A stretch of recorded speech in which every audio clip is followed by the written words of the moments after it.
I'm going to tell you why ignoring your lawn in the wintertime could be a huge mistake. And if I only had to do one application on my lawn the entire year, it would definitely be in the wintertime. I'm going to explain this in this video, along with show you 3 of the worst weeds I find in the winter and exactly what to do to control those in your lawn. Let's get started. Today's video is sponsored by Graham Spray Equipment. If you need a spray rig in the back of your truck like the one I've got for my weed control and fertilization business, go to grahamse.com or give those guys a call. Well, it's that time of year again when my lawn looks like this. It looks dormant, and I have to explain to the people in the north or in the Midwest that it's not dead, it's just dormant, and believe it or not, there is a difference. But one of the things I really like about the wintertime is it's sort of an eraser on the lawn. It doesn't wipe out every weed. Honestly, there's the cool season weeds that start just really showing up bad in the wintertime. But it does give you a reset button for all the warm season weeds. So if your yard was just loaded with crabgrass or all the summer weeds that got out of control, it's like when we get that frost, at least in my area, I'm near Birmingham, Alabama, it just wipes them out and we get to start all over. The other thing I like about the wintertime, especially on our Bermuda lawns, is if you got just a horrible, nasty yard full of all kind of weeds, including perennial weeds, this is the ideal time to really get it cleaned up so you'll look so much better heading into next year. So let's talk about those things. All right, so just some basic information. You know, hopefully from watching the channel, that you have cool season weeds and warm season weeds. And so about the time that your warm season weeds are dying out, the weather's starting to cool off in the fall, and you get that first frost in our area. I know some of you live maybe in South Florida and there's no such thing as frost down there, but if you get that first frost, it's gonna wipe out so many weeds. You got doveweed, you got crabgrass, you got spurge, chamber bitter, goosegrass, all these weeds that just get zapped with the cold weather. And I love that because it just cleans them up. But about that same time is when all your cool season weeds start to germinate. And so that's why it's very important for us to put that fall pre-emergent application out to hopefully get ahead of those fall cool season weeds that are going to be germinating and then be so tiny, but come the following spring, you can definitely tell who did a fall pre-emergent, who didn't, because of all the weeds that start showing up in the lawn in a mature state when you get to February.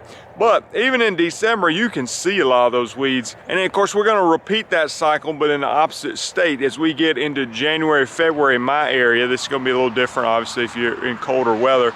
Then that's when we're gonna spray a pre-emergent application again. And so I'm putting out prodiamine. And what I'm doing then is I'll put in there a post-emergent. This year, I'm probably gonna use Change Up and metsulfuron, but I'm trying to knock out any cool season weeds, or if there's any warm season weeds that's already germinated, I'm trying to finish those off, but I'm also putting out that pre-emergent to try to get ahead of the crabgrass and those weeds that the frost killed. So hopefully it won't be a repeat of the year before. Even doing these pre-emergent applications, those make a huge difference. And again, if I had to only do one application on a warm season lawn the entire year, it would be that first application year. I would put out prodiamine. Definitely, it's an inexpensive pre-emergent product that really does a great job on crabgrass and getting ahead of that crabgrass. And then like I said, I'm putting in there Change Up metsulfuron. In the past, I've used 3-way herbicide and atrazine, things like that, but it's some sort of post-emergent that's going to help you knock out any cool season weeds in the lawn at the same time. And the reason that's so important, if you don't do that, then your yard is just loaded with crabgrass again, especially with our Bermuda lawns. And if you see all the dead crabgrass from the year before, if you don't put that pre-emergent out, guess what? It's likely gonna happen the same thing. And what that does is it causes so much competition that your actual desirable turf grass can't spread. And that's a problem. So if you can prevent the crabgrass and get ahead of that with a pre-emergent, I say prevent, but it really just kills it early in the life cycle, so you basically never see it. If you're able to do that, now your Bermuda grass has room to run, and it's just going to take off and fill in a lot of those bare spots, especially if you use fertilizer. Now, the other thing we do a lot of times in the late fall or winter, you could do it anytime, but we put lime on our yards because I live in an area where the soil is mostly acidic, and so I'm raising that pH to a more desirable level where the turf grass, it honestly thrives better under those conditions. If the soil is too acidic, then it can lead to weed problems, and honestly it starts to lock up the nutrients in the soil so that the actual turf grass can't use the nutrients that you're putting out in your fertilizer. So ultimately you end up wasting some of the fertilizer money that you're putting down. But one of the reasons I really love the wintertime is because you got weeds like this. This is Dallas grass, one of my arch enemies. And you see it here, it sticks out like a sore thumb on a dormant Bermuda lawn. Now look here, you can actually see where the grass is cut really short here, that there is still some green Bermuda grass in here. But once this goes totally dormant, which should happen soon, then you can actually spray glyphosate, which is the active ingredient found in Roundup, on a Bermuda lawn. It's labeled for a Bermuda lawn. Now you can do that a couple ways. If you just got a little bit of Dallas grass like this, then what I'm gonna do is I'm gonna start pounding it in the fall, like October and again in November, with something like Celsius and Certainty, or there's other products, Tribute Total or Manuscript. Those are all post-emergent products that I can use to control Dallas grass. Now it's very difficult, but once the grass goes dormant, then I can start to spot treat the Dallas grass with the glyphosate. So I'll put something like 2 ounces in a gallon of water, and I want to cover the entire plant here. If it survives that and it starts showing green in the following spring, then I'm going to go back to hitting it again with the Celsius and Certainty combo, or maybe the Manuscript, or maybe the Tribute Total, whichever one of those you have, to just start pounding away at this weed to hopefully finish it off. Because once you get into the summer, it's very, very difficult to kill Dallas grass unless you use MSMA, which is not labeled for residential properties. Now, if the yard is just totally covered with Dallas grass, and again, I'm just talking about Bermuda grass only, at that point, I'm gonna probably spray 32 ounces per acre of glyphosate on the entire yard when it's dormant. Now, I wanna do this on a warm day after it's been, let's say it's gotten up into the 60s 2 or 3 days in a row. Your Bermuda grass is dormant, but you're starting to see that Dallas grass really perk up. That's when the application is most likely going to be more effective. Now, just a quick reminder, the Dallas grass is a perennial, okay? So your pre-emergent application is not going to do you any good for a weed like that.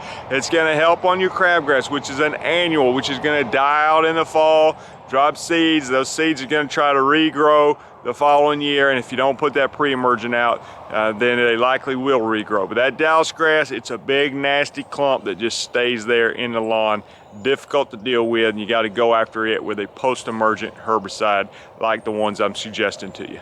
Now you may say, hey Jason, why don't you just get a shovel and dig it up? Well, you can. I mean, it's very hard to pull up by hand, I'll say that.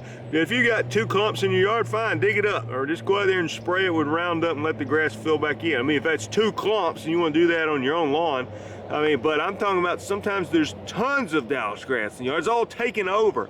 And even if you spray it with Roundup, it's very difficult to kill this weed. So it is a systematic approach to get rid of this. And it's very challenging. To be honest with you, from a lawn business perspective, if a yard has tons and tons of Dallas grass, I typically am going to decline the yard, and especially if it's in some grass other than Bermuda, because you got your best chance to control it in a Bermuda lawn. Other grass types, it is very, very difficult to eliminate this tough weed. You see some of these other weeds in here. That's what I like about wintertime. This compacted soil is just full of this weed. What do you think that is? That's actually goosegrass. So the goosegrass dies off in the winter. It's a warm season annual weed, and then it will try to come back next year. I believe that was probably a big old clump of crabgrass there. But you see how they're just dead, but that Dallas grass is not dead. So those are annuals where the Dallas grass is a perennial. Another example of the Dallas grass right there. You can see how it just sticks out in like a sore thumb in a dormant Bermuda lawn. Well, I'm gonna give you another weed that can give you some fits in the wintertime. Let me show it to you and how to deal with it. How about this one right here? Now, a lot of people say I got onions in my yard. Most of the time in my area actually is wild garlic. So the way you can tell, and I've showed this before, but the garlic is actually, if you hold it like this, it's actually hollow, where the onion is a solid leaf on it. So this one's hollow, this is garlic. I guess you could pull it out of the ground, smell it. The garlic typically has a lot of leaves on it, where the onions typically have fewer. Onions tend to be a little larger in my experience. But let's just put them in the same category.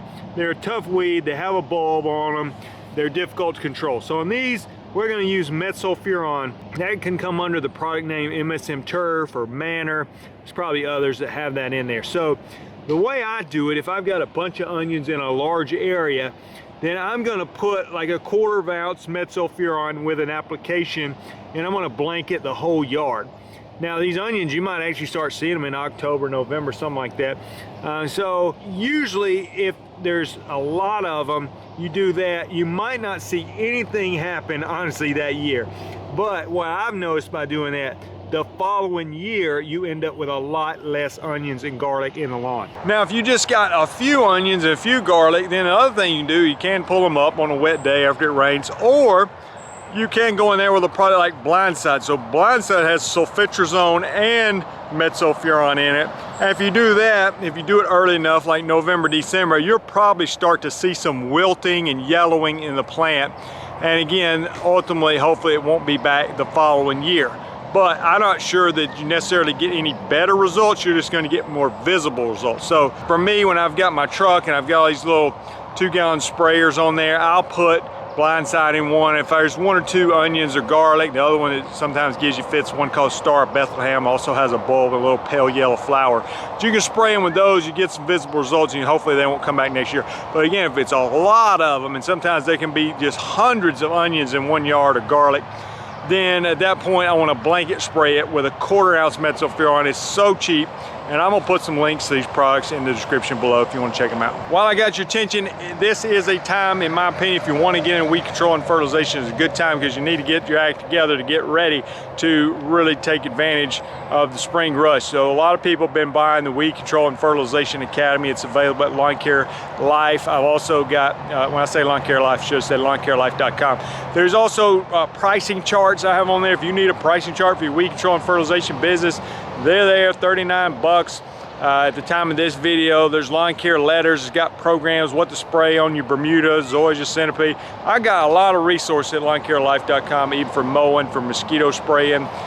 So go check all that out, lawncarelife.com, after you finish watching the video, of course. So you see here's an example where you're seeing more and more onions and garlic. There's some, there's some, there's some.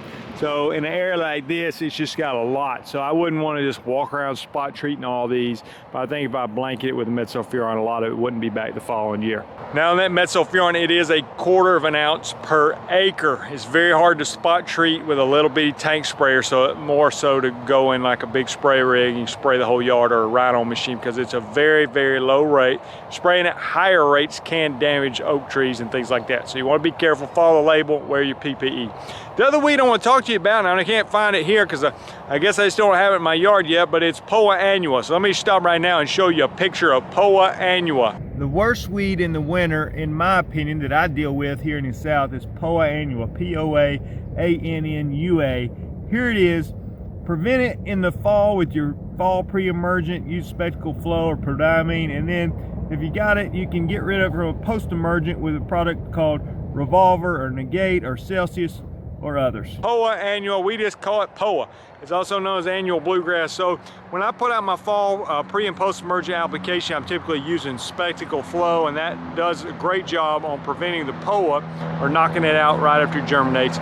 But sometimes you still have it, and it can really look terrible in the yard. So there's some products you can use. A lot of products, honestly, is very difficult to get rid of, in my understanding, in cool season grasses, because a lot of the herbicides you're going to use are going to also damage your cool season grass. But for all warm season grasses, some of those same products like Tribute Total, Celsius works on it, Katana, you know, make sure you're checking the label on those, make sure it's labeled for your grass type.